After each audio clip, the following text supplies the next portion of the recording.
Oi, tudo bem?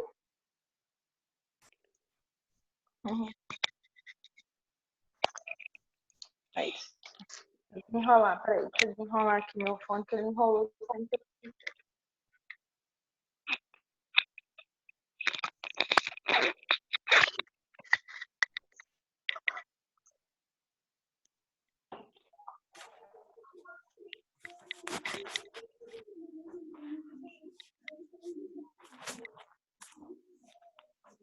Oi, sétimo ano, sejam bem-vindos. Tudo bem com vocês? Sim, Vamos lá, vou fazer a chamada, tá? Rapidinho. tá. Ana Clara. Aquiles. Conectando não. Gabriel Souza. Presente. Heloísa. Presente. João Vitor. Presente. Júlio. Presente. Bom dia. Presente. Oi, boa tarde. Tudo bem, Rodrigo? Então, tudo, graças a Deus. Presente. Rodrigo, presente. Vitor Gabriel, presente. Cadê Yasmin? Teodoro. Ah, tá aqui, presente. Tá faltando só o Gabriel. Teodoro. Tá ótimo. Olha Vamos lá, ver. então. Nossa aula. Abra um livro de vocês lá na página 47. Vamos continuar estudando os reinos.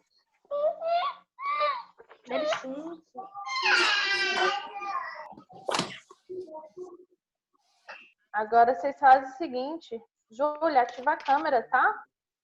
Só desativa o microfone de vocês, Júlio e Maria Isadora. Os dois estão com a câmera desativada. Estou compartilhando com vocês a minha tela. Apareceu para vocês aí? A minha imagem? Apareceu? Sim. É diferente, Júlio? Cortou o cabelo? Vou colocar para carregar, tia, no celular. Sério? Tá descarregando? Ó, vamos lá. A gente estava estudando, então, alguns reinos, né? Especialmente os africanos. A gente está estudando a África e a América, né? Os dois continentes. Então, vamos lá. Vou passar minha chamadinha para cá, porque eu não vou usá-la agora. Então, vamos falar do Reino de Mali, né? Século XVIII, ou século XVIII, século XIII ao século XIV. Ele teve, né, origem a partir da aldeia de Tombouctou, fundada no grupo nômades Tuaregs. Vocês lembram que os Tuaregs eram aqueles nômades que viviam no deserto, né? Ele surgiu por volta de 1100 às margens do rio Níger. Tá? Geograficamente, os limites do antigo reino de Mali vão compreender na atualidade as regiões Senegal, Gâmbia, Guiné-Bissau, tá? E Burkina Faso. Aqui está a representação, né, do reino de Mali, tá bom? Tia, que página? Página 47. Então, olha só, a aldeia, né, do Sul é uma referência de estratégica de comércio caravaneiro, tá? Negociação do sal, tá bom? Outra coisa importante, como tem o minério, a qual eles comercializavam, como ouro, marfim, tá? Além de negros escravizados. Os governantes de Mali, quem que eram? Eram reverenciados, né, como mansa, quer dizer um termo usado pelas populações da região, que é o título de reis europeus ou de sultões árabes. Então, na tradição africana, o mansa personificava os povos ancestrais do continente, tá bom? São importantes por isso. O primeiro mansa do Império de Mali teria sido o Sundiata Keita, o Rei Leão, que governou entre 1235 a 1255, após vencer a Batalha de Quirina. Vocês lembram que aqui já eram bem presentes os conflitos, né? Os conflitos militares e tudo. O Rei Leão, então, aproveitou o enfraquecimento do rei de Gana e teria conquistado as principais regiões mineradoras localizadas no Bambuque e Buré. Aqui na página 48 do livro de vocês, aí há uma imagem, né, que demonstra a entrada da mesquita, tá bom? Lá no Mali. Isso aqui em 2014, essa foto. O que aconteceu posteriormente a isso, né? O Sundiata transformou a cidade de Niamey na primeira capital do Mali, governou com os poderes políticos e religiosos centralizados, conseguiu promover a unificação dos diferentes clãs da população malique. Então, o Sundiata, que era o Rei Leão, né, ele estimulou, além da extração aurífera, o desenvolvimento de práticas agrícolas, então extração de ouro, né, práticas agrícolas, que favorecia a fertilidade das terras banhadas pelo rio Níger, tá? Incentivou o progresso da tecelagem do algodão.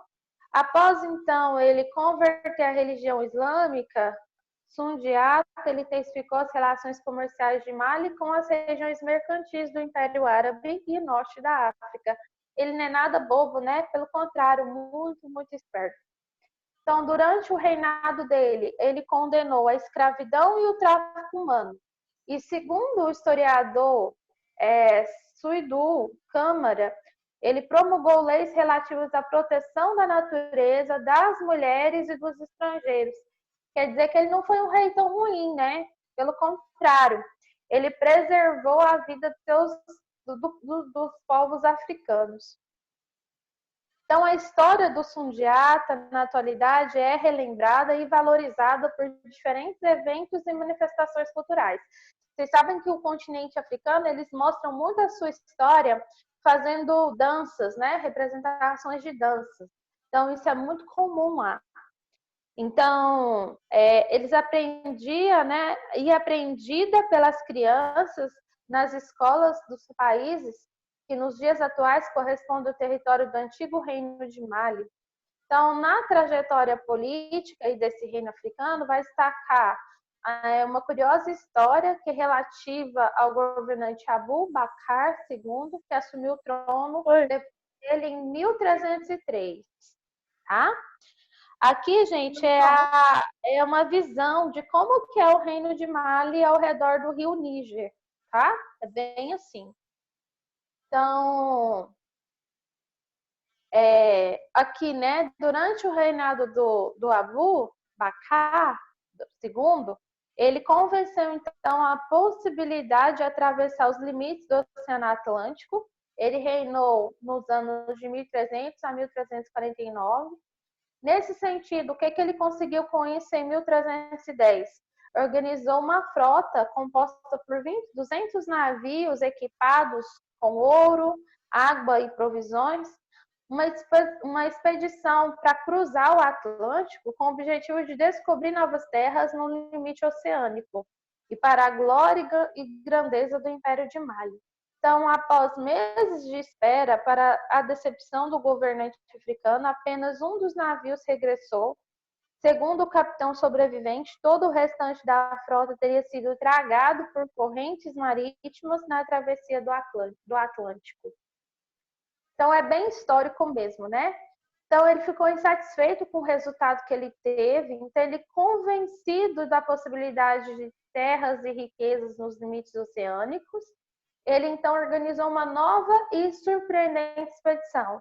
E desta vez ela foi composta não só por 200 navios, mas por 2.000 navios. Então ele teve um total dos navios, metade do que era do seu próprio comando, a tripulação, tá? Então ele mesmo foi e comandou a tripulação. Aqui no livro de vocês, na página 49, tem uma ilustração do possível contato entre os africanos e americanos, tá? Bem representação mesmo. Continuando nessa página 49, é importante destacar, então, que a outra metade era destinada às provisões necessárias para a grande expedição, né, do que ele fez. Então, segundo o relato dos historiadores, ele estava ciente dos riscos que implicava o seu projeto. Abu Bakr, então, segundo, antes de partir, ele nomeou seu irmão mais novo, Kandun Musa, como governante temporário no Império de Mali, e dos 2.000 navios comandados pessoalmente por ele, nenhum deles regressou ao litoral africano. Então, a especulação que se tem é que a expedição teria chegado ao continente americano praticamente 2 séculos antes da viagem do navegante genovês Cristóvão Colombo, considerado então o descobridor do continente e influenciado nos hábitos e valores culturais da civilização asteca. Na verdade, meninos, não tem prova suficiente nem estudos conclusivos que comprovam essa hipótese. Mas eles falam que o período do apogeu de Mali consolidava-se com Mansa do Kandun Musa, que era o herdeiro de Abu Bakr II, governante que administrou o império no período que se estendeu de 1312 a 1332. É importante que vocês prestem bastante atenção, porque essa parte é muito histórica mesmo. Então, é mais assim, lê para lembrar, tá? Então, em sua peregrinação realizada à cidade de Meca, em 1324, o governante de Mali, ele impressionou, né, os líderes árabes com a suntuosidade de sua caravana, composta por milhares de servidores, com vestimentas ricamente ornamentadas, e uma centena de camelos com volumoso carregamento de ouro. Em seu retorno para Mali, Kandun Musa trouxe consigo estudiosos dos mais variadas áreas do conhecimento, ajudou a propagar os costumes e valores culturais do mundo árabe. Então é bem interessante, né? Ele não reinou só para si, pelo contrário, ele procurou estudiosos para ajudar ele no seu reinado, tá? Então, durante o auge do reinado dele, o Império de Mali respondia por mais da metade do suprimento mundial do ouro e do sal, se tornou possivelmente o governante mais rico do século XIV. Kandun Musa, que foi o herdeiro do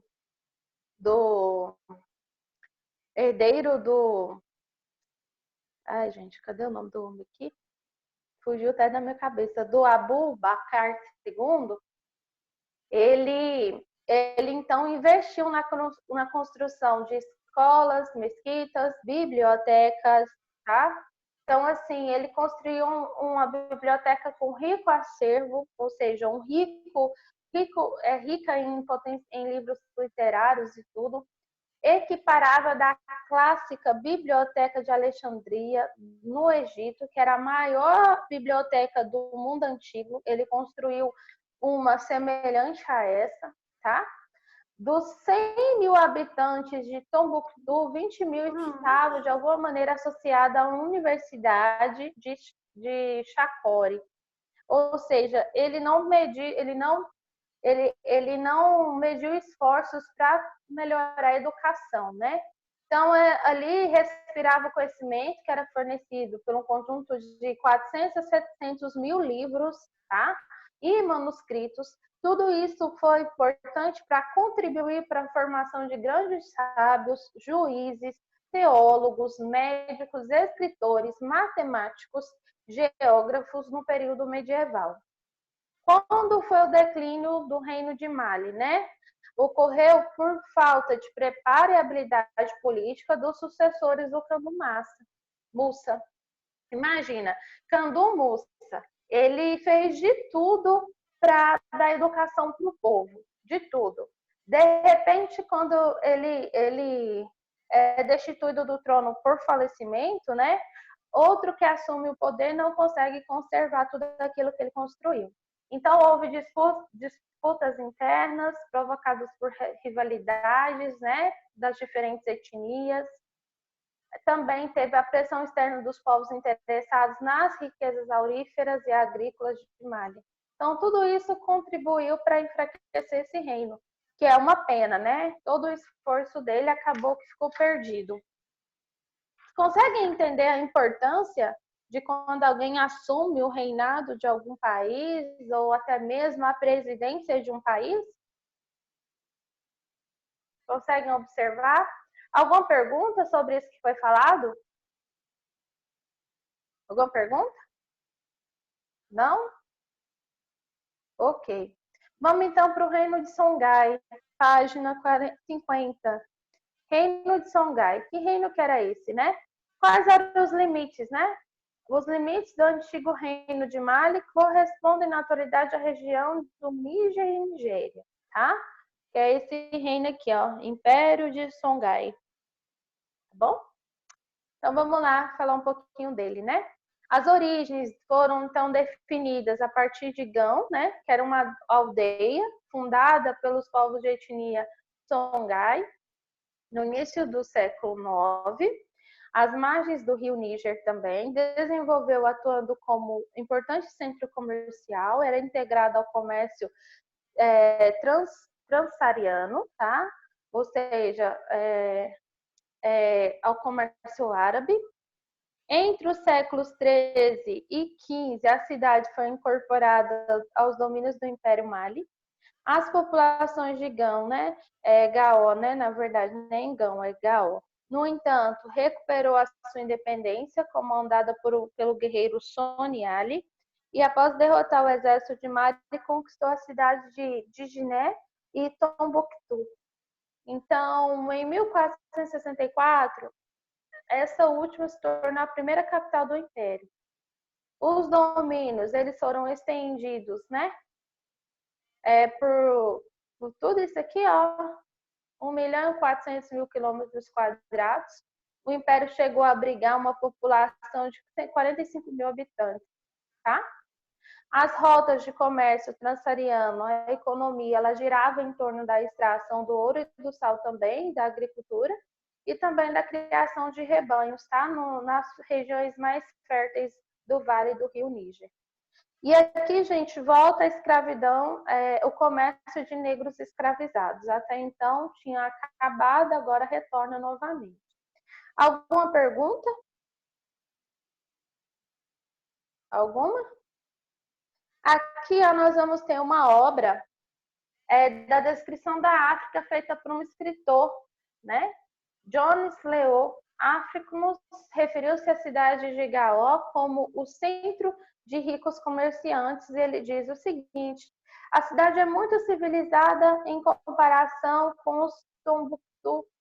Pão e carne são abundantes. Embora você não possa encontrar vinho ou frutas, na verdade, melões, pepinos e excelentes abóbora são abundantes. E há enormes quantidades de arroz, existem muitos poços de água doce. Então, ou seja, era bem organizado, né? Do ponto de vista religioso, alguns grupos do Império, como os ricos comerciantes e os proprietários, eles se converteram aos valores do islamismo, tá? Então, a população rural ela manteve vivas as tradições e crenças do culto aos antepassados e a força da natureza. O declínio do Songhai ocorreu durante o século XVI, que foi provocado também por rivalidades internas entre as etnias abrigadas pelo Império, né? E pelos distúrbios climáticos também, que era responsável pela destruição da lavoura, tá bom? Então, por último, pode-se dizer que as táticas de guerra foram mais avançadas, as armas também foram mais sofisticadas, e aí eles conseguiram conquistar o território de Songhai em 1591. Meninos, vocês vão ver que tudo vai ser baseado em problemas de rivalidades entre eles, viu? Aí, nós vamos ter para casa páginas 52 e 53 dessa parada obrigatória, tá? Tá bom. Então, vamos lá. Dá para a gente continuar ainda. A gente tem mais uns 10 minutinhos. Vamos falar um pouquinho mais de alguns reinos. Se a gente conseguir terminar os reinos, a gente continua na próxima aula falando, então, da escravidão e do escravismo. Então, aqui a gente vai se estender a alguns reinos específicos, que é os reinos do Iorumbás, do Golfo da Guiné, no século XI ao século XVI. Essa região é o sudoeste da Nigéria e o sudoeste de Benin e de Togo. Se organizaram, então, os reinos da África Antiga, né? Entre os reinos deles estão o Ilê e Ifé, o Oyo e o Benin. Todos eles partilhavam da mesma língua e cultura, tá? Do Iorumbá. O termo Iorumbá quer dizer que se relaciona ao grupo étnico e linguístico que são provenientes da região do Alto Nilo, tá? No Nordeste africano.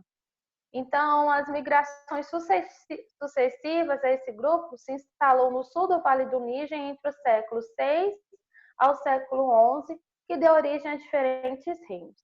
Aqui a gente tem todo o território durante esses séculos aí, tá? São todos esses aqui. Então, vamos lá. Vamos começar pelo reino de Ilê e Ifé, desses séculos, de século XI a século XVI. Como que era a unidade social e política, né? Era baseada nos laços de parentesco, tá? Ou de sangue. A religião era a crença do Olodumare e dos seus orixás. Então, foi a primeira cidade a adotar um regime de governo monárquico. Então, o rei Oni era assessorado pelas lideranças comunitárias, que eram chamados de os Obás. Oi. Eu não escutei que página que era Do quê? da tarefa. Mas você está escutando a explicação? Tô. Isso é importante, tá? Páginas 52 e 53. Continuando, né? Boa parte, então, dos negros africanos foram traficados como escravizados para o Brasil, em especial durante o período colonial, para a região da Bahia, viviam nesse reino aí, viu, gente? Então, se eu pergunto para vocês, qual reino vivia a maioria dos africanos que foram escravizados no Brasil colônia? No reino de Ilê e Ifé, tá? Ifé. Então, é considerada Ilê e Ifé a capital religiosa dos Iorumbás, tá? Então, foi desenvolvido aí um centro comercial que era intermédio de negociação de produtos diversificados, como ouro, marfim, noz e pescados, como pimentas e escravizados também. Aqui no livro de vocês vai mostrar, então, essa parte mais geográfica. Aqui está a capital, tá? Então, posteriormente, no século XVI, foram incorporados os domínios dos povos alçás, guerreiros islâmicos pertencentes ao Shael. Vamos falar do próximo reino, desses reinos aí do Congo todo, né? O próximo reino é o reino de Oyo. Oyo, do século XIV ao século XIX, tá? Se Ilê e Ifé era considerada a capital sagrada dos povos iorumbás, Oyo era considerado sua capital política, tá? Então, Oyo era político, enquanto o Ilê e Ifé era capital sagrada em questão religiosa. Qual era a importância, né? A sua importância era o desenvolvimento de práticas mercantis, tá? Em especial, comércio de escravizados. Gente, a concentração de venda de escravos está toda nessa região. Então, a organização era de uma adestrada cavalaria de guerra, né? Permitiu, então, expandir os domínios políticos e militares sobre os reinos e povos vizinhos, ou seja, por meio de batalha mesmo. A cidade de Oyo-Ilê é a sede do reino, né? Possui uma estrutura urbana, a mais importante, inclusive, do palácio, né? Do rei na região central e um movimentado mercado de variados produtos da região.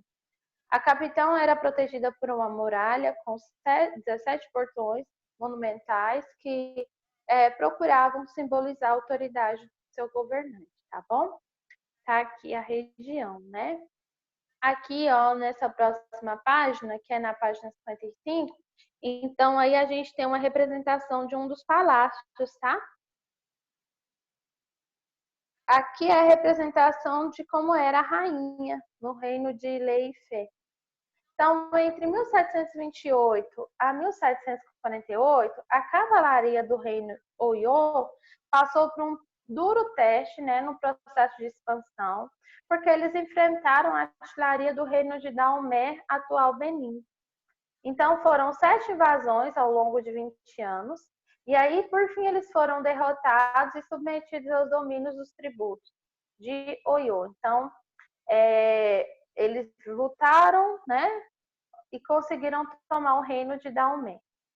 A vitória militar permitiu, então, que a política do reino se consolidasse.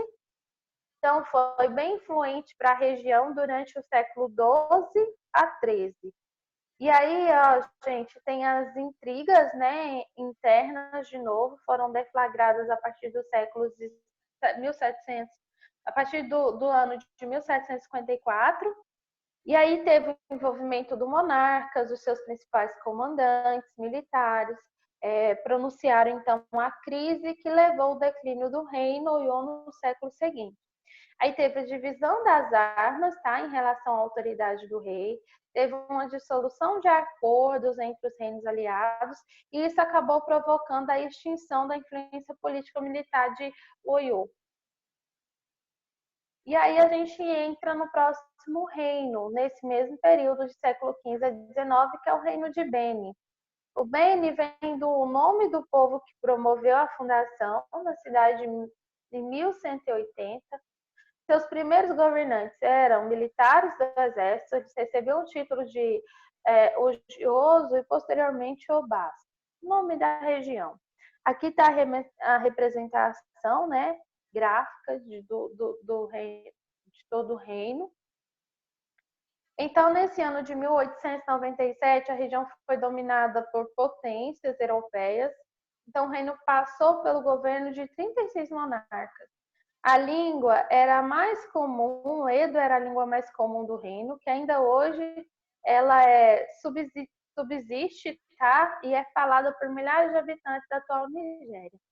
Então, durante a segunda metade do século XV, o governo do monarca Avaré o Grande, o reino de Benin, promoveu importantes reformas que ampliou o comércio, tá?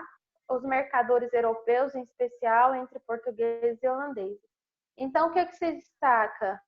Né? A iniciativa do navegante português João Afonso Aveiro, que em 1485, surpreendido com o progresso comercial de Benin, ele regressou para Portugal com a presença de um diploma do reino, com o objetivo de reforçar os laços econômicos e mercantis entre os diferentes povos. Então, Benin ele se tornou o importante centro de fornecedor de quê? Marfim, prata, tecido, pimenta, óleos, tá bom? Palma e dendê.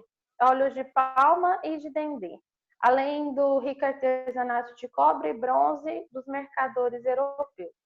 Então, por sua vez, o tráfico de escravos alimentado pelos comerciantes árabes se tornou uma das principais fontes de renda para o reino de Benin. Vocês verem que é incrível, né? Como cada um vai crescendo ao ponto de um vender o outro. Eles eram bem espertos, né? Meninos, aí, ó, a gente finaliza essa parte falando desses reinos aí. Na próxima aula a gente entra em outro assunto, porque não vai dar tempo da gente entrar. Falando, então, disso aqui, ó. Peraí, deixa eu... Aqui, ó. O reino Banto de Congo no século 13 a 17. O que seria isso, né? Isso aqui vem, nós estamos lá na página 56, tá? Isso aqui, então, vai corresponder à região noroeste da Angola, né? Aos limites dos atuais países do Congo, Cambindá, República Demográfica do Congo e Gabão. Ele se organizou no antigo reino do Congo. Do ponto de vista étnico-cultural, a população desse reino é inserida no maior grupo linguístico do continente africano.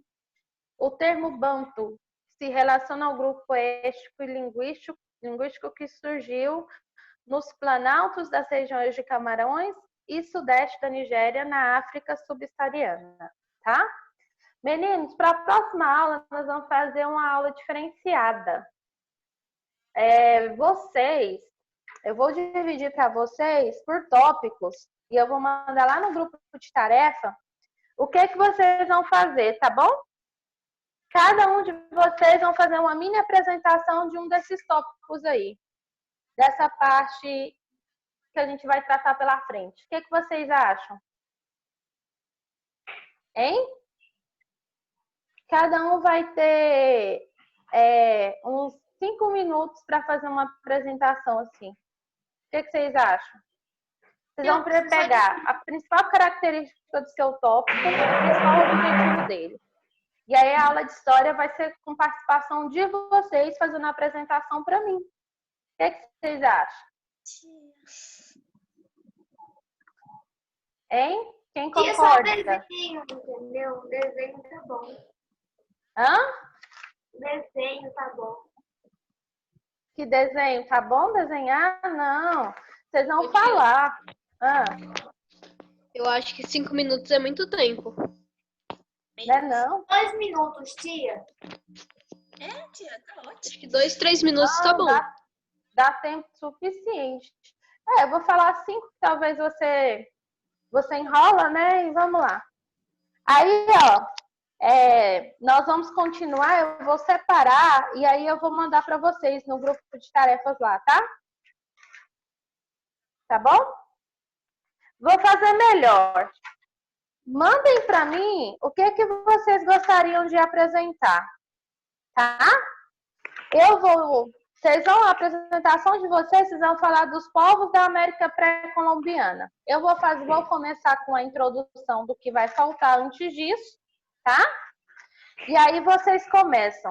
Aí nós temos povos maias, a gente tem povos astecas, povos incas, organização dos incas e religiosidade dos povos pré-colombianos. É claro, a gente vai ter, meninos, aí, ó, deixa eu ver. Vocês são total 11, né? 2,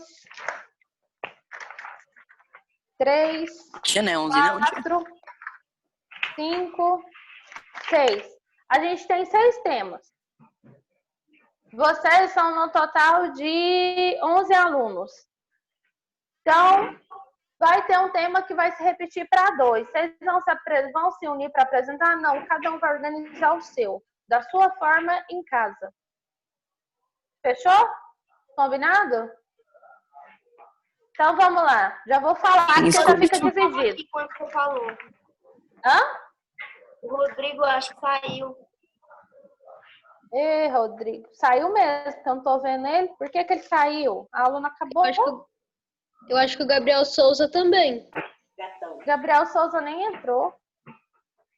Eu ouvi Entrou, ele tia, ele entrando. saiu. Ele entrou entrou e saiu. Quem não entrou foi o Aviles. É que eu confundo os dois. Quem quer ficar com os maias? Pode ser 2 voluntários. Tia, mas lá... eu quero ficar. Aqui. Maias, quem mais? Precisa de 2. Então, Kathleen e Marisadora, os maias. Tá aqui. Quem quer ficar com os astecas? 2. Para apresentar ele. 2. Quem mais?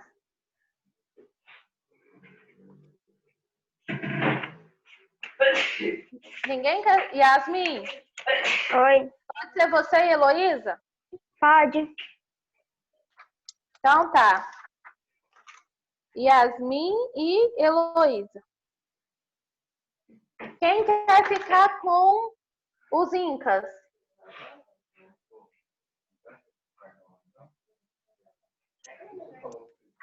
Tia, eu e a Yasmin não pode ficar com os Incas, não? Quer trocar? Aham. Não, os Incas é muito pequenininho. Eu quero, tia, eu quero os Incas. Incas, quem quer com o Vitor Gabriel esse? Eu quero, tia. Pequeno mesmo. Vitor Gabriel e Júlio? Ótimo. Não, vamos fazer o seguinte. O restante, ó, quem quer ficar com a religiosidade dos povos pré-colombianos? Esse eu só quero um. Quem quer ficar com esse?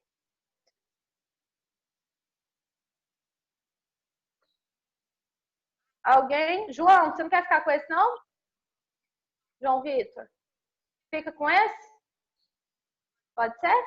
Então, João Vitor. O restante, os meninos que saiu não vai fazer essa apresentação, não. O restante, então, ó, que é a maior parte, Vitor Gabriel, Júlio, Ana Clara e Gabriel Aviles vai ficar com os povos incas. E aí isso vai até a organização dos incas. Tudo bem? Tudo bem?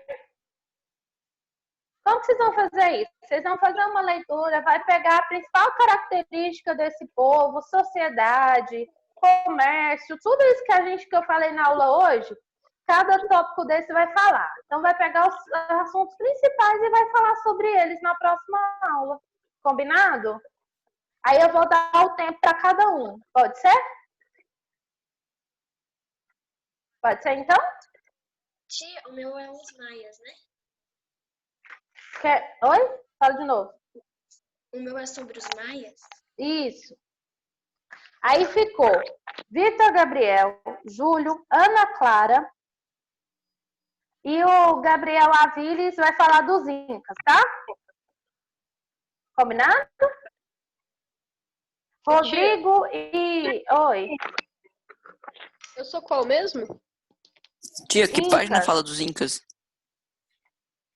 Incas. 69. A página de vocês começa no 69 e vai até a página 72. Só o tópico de religiosidade dos povos pré-colombianos que está com João Vitor. Tá? Então, vou repetir. Os Incas, Vitor Gabriel, Júlio, Ana Clara, Gabriel Aviles. Tá bom? Yasmin e Heloísa ficou com os povos astecas na página 66 até a página 68. Tá bom? E a Kathleen e a Maria Isadora ficou com os maias na página 64 até a página 66. Que os astecas já é das meninas. Combinado? Combinado? Sim. Então tá bom. Meninos, então a gente fica organizado assim. Quando vocês vão fazer essa apresentação? Segunda-feira que vem. Ou terça-feira que vem. Na aula de história. Alguma dúvida? Não. Dúvidas? Não? Não. Então tá Tia, bom. então no caso a gente tem que, tipo, escrever numa folha e ler pra senhora. Isso. Escreve na folha Tem que que você fazer um quer falar. resumo, né, tia? Isso. Tia, mas, tia, por exemplo, assim, a gente faz o cada um ou a gente, por exemplo, assim, faz um e a gente interage? Tipo assim, a Isadora lê um parágrafo sobre eles explicando e eu leio outro. Vocês podem conversar por WhatsApp, né? Um Amiga, a interagir gente com o outro. liga uma pra outra. Boa! Ou a gente liga, escreve tudo. mas se não tiver contato um do outro, não tem necessidade, não. Na hora tenho, mesmo tia. a gente organiza, tá? No dia, tá bom? Então, eu e a Isadora vai fazer, por exemplo, assim, a gente escreve uma coisa e cada um lê explicando um parágrafo. Pode ser. Então tá bom, então. Alguma dúvida que vocês tiverem, vocês me procurem no WhatsApp, tá bom? Tá bom. Então tá, meus queridos. Beijo, até amanhã. Tchau, tchau.